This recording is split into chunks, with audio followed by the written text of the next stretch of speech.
In today's television landscape, no show or event has had the same level of viewership as the NFL's championship game. Last year's matchup was seen by over 114 million people. Today, ahead of its 50th occurrence, I want to take a look at the televised history of the Super Bowl. Finish, man, finish! Hit it! Composure! Execution! We'll win the game! The first Super Bowl, at the time called the AFL-NFL World Championship game, was played between the Kansas City Chiefs and the Green Bay Packers on January 15, 1967. The game was broadcast on both CBS and NBC, the only Super Bowl ever to share networks. This was due to pre-existing television contracts the NFL and the AFL had with their networks prior to their merger in 1969. The following 17 Super Bowls would air on NBC or CBS in alternating years. ABC joined the rotation in 1985, and CBS aired its last Super Bowl for some time in 1992 as Fox outbid CBS for the NFC television contract, including entrance into the Super Bowl rotation, with the first Fox Super Bowl being in 1997. CBS took over NBC's AFC contract in 1998 and rejoined the Super Bowl rotation in 2001. CBS, Fox, and ABC shared the Super Bowls until 2009 when NBC re-entered the fold, replacing ABC. The CBS-Fox-NBC rotation has been and will remain intact until 2023 at the earliest. Over the past 49 years, CBS and NBC have each aired 18 Super Bowls, while ABC and Fox have each aired 7.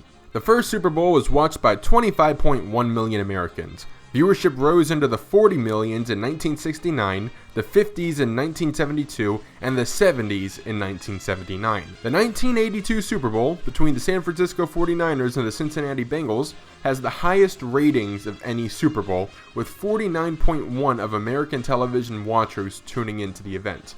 While the total viewership is definitely higher now, the numerical rating for the event has never been as high as it was in 1982. On another note, the 1982 game was the first Super Bowl for legendary commentator John Madden. From 1983 all the way until 2007, the Super Bowl's viewership varied between 73 million and 94 million. Viewership broke into triple digits in 2010 with an audience of 106 million viewers. The audience has grown incrementally each year since, with a slight dip in 2013. Like I mentioned earlier, last year's edition was seen by 114 million viewers and is the most watched television event in American television history. Since the first Super Bowl, the host network each year has chosen the post-Super Bowl time slot to promote one of their own television series. Normally, networks air a new episode of one of their most popular shows, debut a new show entirely, or, in a more recent trend, air one of their late-night talk shows. The most watched post-Super Bowl show was an episode of Friends in 1996, watched by 53 million.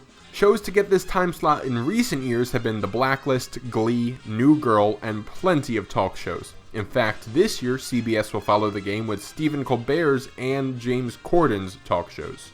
Over the years, the Super Bowl has become a very important commercial destination, with corporations using the opportunity to reach massive audiences. From 1980 to the mid-90s, a 30-second commercial cost hundreds of thousands of dollars. The price tag crossed to $1 million in 1995, $2 million in 2000, $3 million in 2009, $4 million in 2013, and this year, 30 seconds of airtime will cost a whopping $5 million.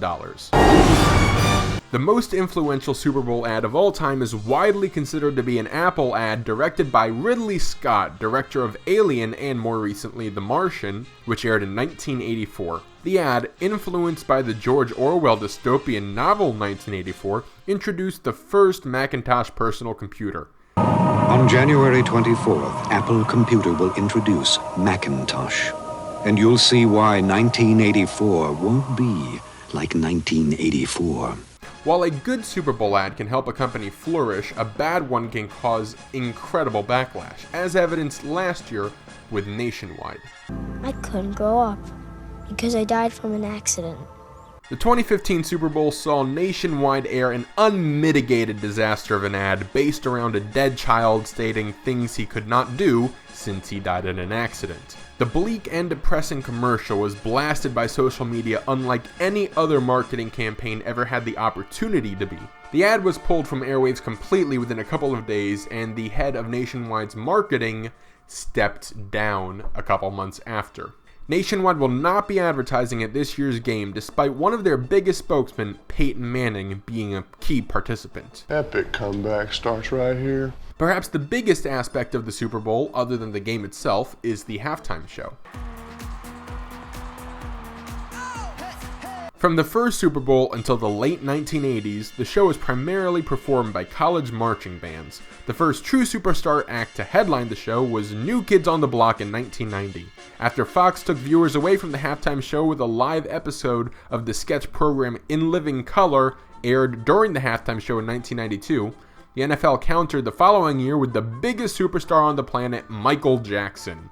It was the first halftime show that saw an increase in viewership over the game itself. The most famous halftime show was the 2004 edition when Justin Timberlake accidentally exposed Janet Jackson's nipple on live television near the end of the performance. CBS was given the largest fine in the history of television from the FCC, a fine that was eventually overturned. This event, eventually named Nipplegate, was one of the inspirations that led to the creation of YouTube. It's actually fair to say that without Janet Jackson's nipple being exposed, I wouldn't be here where I am talking today. Thank you, Justin Timberlake. There's been an interesting new trend since 2009 in that President Obama has sat down for pre-game interviews with the Super Bowl host networks. I'm curious if this practice will be continued in the future. Without getting political, I could see the media-savvy Trump continuing to do this, but I'm unsure about the other candidates in both parties. Another recent trend has been counter-programming during the Super Bowl from other networks. Like I mentioned, Fox started the trend with In Living Color in 1992. Throughout the 90s, MTV marathon Beavis and Butthead and Celebrity Deathmatch during the game. The Lingerie Bowl in 2004 and the Puppy Bowl in 2005 started new annual traditions, along with the Kitten Bowl and Fish Bowl in 2014.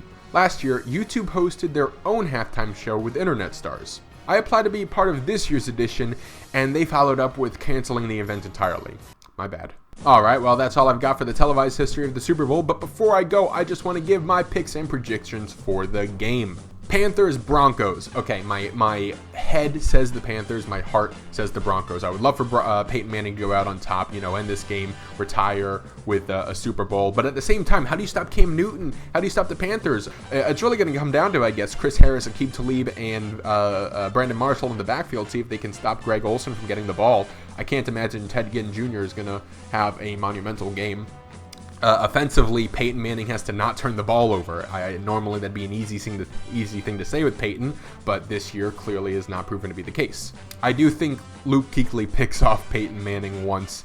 I don't know if it gets returned all the way, but I see it happening. Luke Kuechly's been a beast all season, but especially during the playoffs so far. CJ Anderson needs to run the ball efficiently to take the pressure off Peyton Manning. And I'm also curious to see who Josh Norman lines up against, Emmanuel Sanders or Demaryius Thomas. Whoever he does not line up against gets Cortland Finnegan, who I remember from the Miami Dolphins. I'm a Miami Dolphins fan. I do not like Cortland Finnegan, so that could be a weakness for the Broncos to exploit. It's going to come down to Von Miller putting pressure on Cam Newton. While the Panthers offensive line haven't been particularly excellent, but they have been more than competent, I would say, to slow down Von Miller. I'm picking the Carolina Panthers to win Super Bowl 50, 34-24, and that is all I've got here today. Please, I hope you enjoyed this video as much as I enjoyed making it.